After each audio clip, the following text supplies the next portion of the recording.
নতুন সরকারের খবর পরে আগে পুরান সরকারের খবর দিতে হবে। ৩০ লাখ লোক নতুন করে গরিব হয়েছে। ডক্টর ইউনূস দায়িত্ব নেওয়ার পরে এই ৩০ লাখ মানুষ গরিব হয়েছে। এই ৩০ লাখ মানুষের যে গরিব হওয়া, এই টাকাটা কে খাইয়ে ফেলল? ডক্টর ইউনূস সবসময় বলতো যে দারিদ্র্য থেকে মুক্ত দেবে, তাই না? সেই ফর্মুলা নিয়ে কাজ করতো 3-0। আপনাদের মনে আছে? আপনাদের সামনেই বলছিলাম, এর 3-0 হলো 3 নাই। ঠিক আছে, কই এখন? চলে গেল, এখন কি হবে?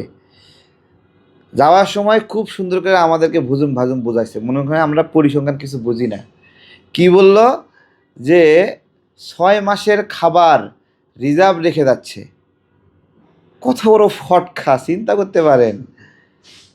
শেখ হাসিনা যাওয়ার আগে বলছিল 2 বছরের খাবার রেখে যাচ্ছি। 18 মাস তো ডক্টর ইউনূস ছিল, আর বাকি 6 মাস আছে এখনো। তাহলে শেখ হাসিনা রেখে যাওয়া খাবারের মেয়াদ তো এখনো শেষ হয়নি।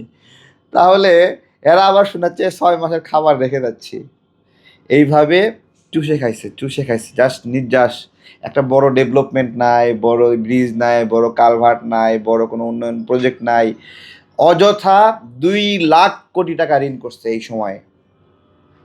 পদ্মা সেতুর কিস্তি দেয়নি, বিভিন্ন প্রজেক্টের কিস্তিগুলো বাকি আছে। এই অবস্থায় রেখে যে গল্প শোনাচ্ছে, আপনি যদি কিস্তি না দেন তাহলে তো রিজার্ভে জমা হবেই। কোনো জায়গায় কিস্তি দেয়নি, রিজার্ভ জমা হয়েছে, রিজার্ভ জমা হয়ে আছে দেখাচ্ছে। তো এগুলো আর কি, এগুলো এগুলো আমরা দেখছি। এখন বর্তমান যে সরকার, সেই সরকার এই সকল প্রতারকদের ধরবে কি না সেটা একটা বিষয়। যাওয়ার সময় এমনভাবে যাচ্ছে, গরিব, হাতে কিছু নাই, ছোটো একটা সুটকেস নিয়ে যাচ্ছে, বুঝছেন? হ্যাঁ, আর সুটকেসের মধ্যে মানে 1-2 হাজার টাকা আছে। তো এইরকম একটা হালে যাচ্ছে। এরা হলো ধুরুন্ধর মানুষ, বুঝছেন? সবচেয়ে পাকনা মানুষ এরা। যাই হোক, তারপরেও মানে এরা যাইয়া প্রমাণ হইল যে গেছে। হ্যাঁ, এবং আমরা একটা সুন্দর নির্বাচন পাইছি, সুন্দর একটা দেশ পাইলাম। এই সব কিছু মিলিয়ে ভালো আছি আমরা। নতুন মন্ত্রিসভাতে পরিচিত মুখের চেয়ে অপরিচিত মুখ বেশি, এবং পরিচিত মুখ অনেকগুলো এখনও বাইরে আছে। তার মানে বিএনপির এই সরকারের মতো 2টা সরকার গঠন করার শক্তি আছে, তাই না? যত বড় মন্ত্রিসভা করছে বিএনপির হাতে, অতখানি আরেকটা মন্ত্রিসভা করার মতো যোগ্য লোক আছে। এইটাই হলো একটা বড় দলের। আওয়ামী লীগের ক্ষেত্রে এরকম, আওয়ামী লীগেও এরকম যোগ্য মানুষের অভাব নাই।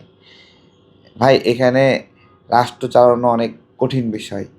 স্লোগান দেওয়া যত সোজা, সরকার ফালায় দেওয়া যত সোজা, সরকার চালু রাখা তার চেয়ে 1000 গুণ কঠিন।